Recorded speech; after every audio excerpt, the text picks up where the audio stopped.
এই দুটো পাগল ছেলে 1000 মিটার উঁচু একটা টাওয়ারে উঠতে শুরু করে আর একদম উপরে উঠে তারা নিজেদের সোশ্যাল মিডিয়ার সবার সামনে লাইভে যাওয়ার চিন্তা করে। মূলত তাদের অডিয়েন্সের কাছে একটা চ্যালেঞ্জ হিসেবে নিয়েছিল আর আজকে সেটাকে তারা পূরণ করলো। কিন্তু তাদের মধ্যে একজন খেয়াল করে এই টাওয়ারটা ধীরে ধীরে কাঁপতে শুরু করেছে।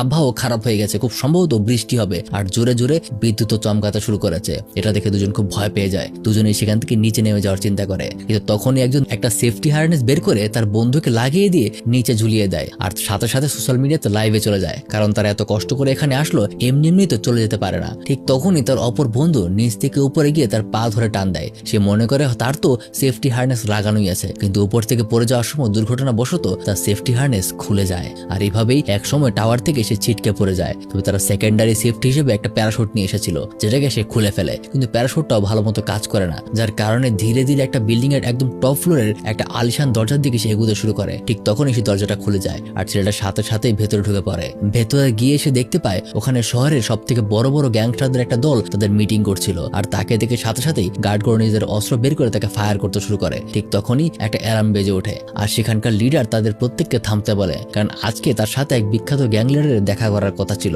তারা মনে করতে শুরু করে হয়তোবা এই ছেলেটাই সেই গ্যাং লিডার, কারণ আজ পর্যন্ত সেই লিডারের চেহারা কেউ দেখেনি, তাই হয়তোবা সে এইভাবে এন্ট্রি নিয়েছে, যার কারণে এই যাত্রায় ছেলেটার একদম ভাগ্য খুলে গেল। আর হ্যাঁ, এতক্ষণ বলছিলাম 2019 সালে মুক্তিপ্রাপ্ত দি রকিজ নামের একটা চাইনিজ সিনেমার মজার ঘটনা।